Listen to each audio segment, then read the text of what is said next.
All right, today we are jumping right into some high-stakes detective work. The crime scene, it's inside the human head.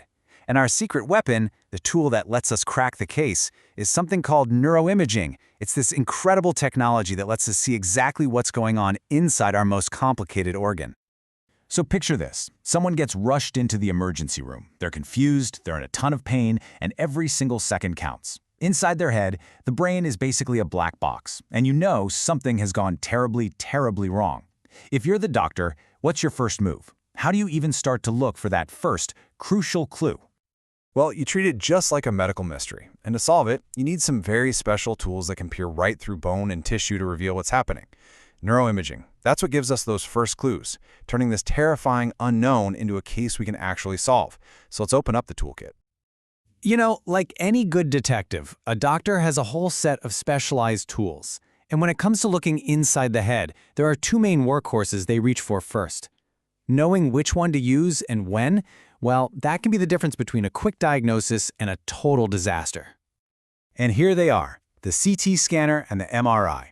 Now think of the CT scan as like the fast, reliable patrol car that gets to the scene first. It uses X-rays to get a quick layout of the whole situation.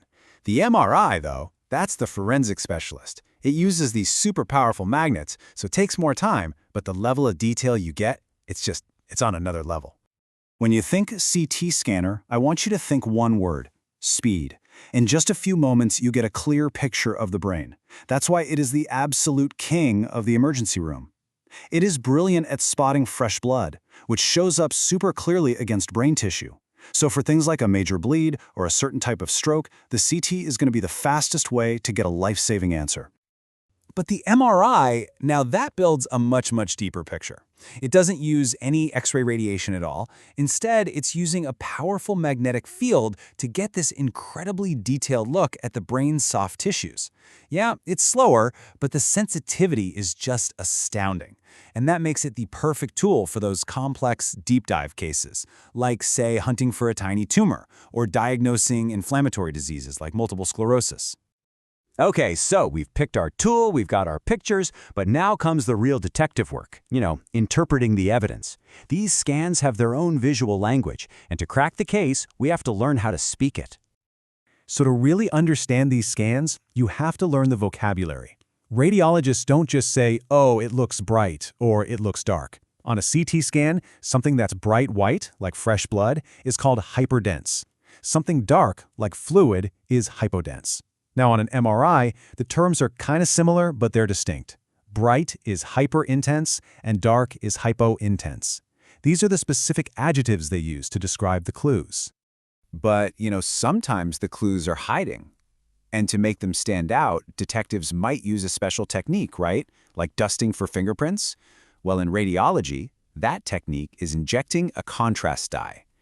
If an area of the brain suddenly lights up bright white, after this injection, we say it has enhanced, and this makes problem areas, like an active tumor or an infection, just light up like a beacon on the scan.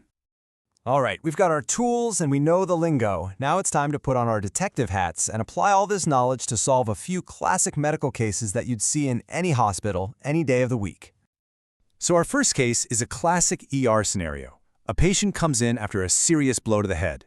The very first and most urgent question is there bleeding inside their skull? One of the most dangerous things we're looking for is this, an extradural hematoma.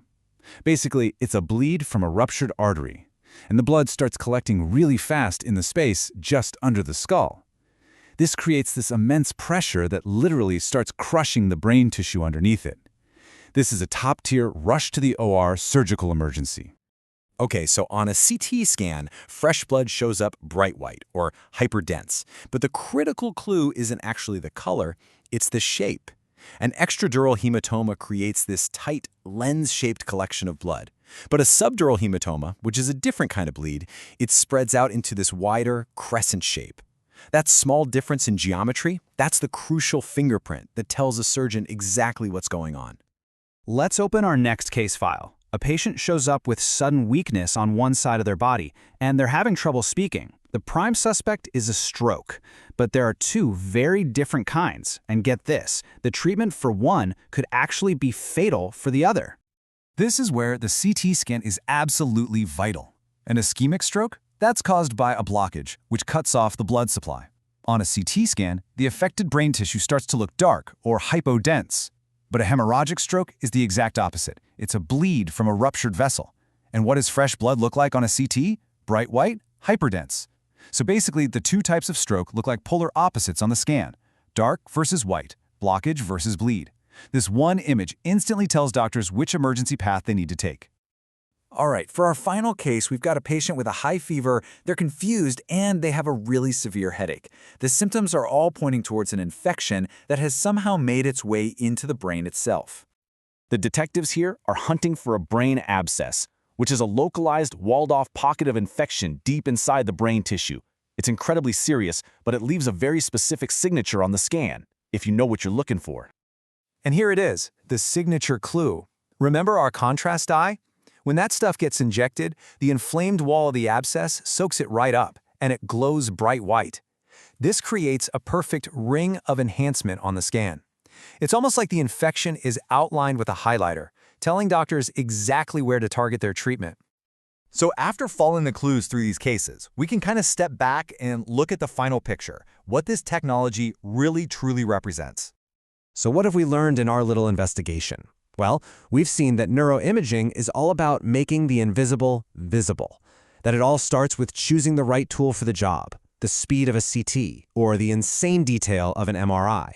We learned the lingo, the language of densities and intensities that doctors use to read the clues. And, maybe most importantly, we saw how specific patterns, that lens shape of a bleed, the ring of an abscess, are the definitive fingerprints that solve a life or death case. And that's really what it all comes down to. These aren't just fascinating gray and white pictures on a screen. They are life-saving maps. They guide a surgeon's hands. They show where to aim radiation treatment. And they give families answers in moments of total crisis. They're a testament to how far we've come in understanding the most complex object in the entire known universe. Today, we can see these devastating conditions with a clarity that would have been science fiction not that long ago. But as this technology keeps getting better and better, the question just gets more thrilling. As our pictures of the brain become even clearer, even more detailed, what new mysteries are we going to solve next? What secrets are still just waiting to be revealed?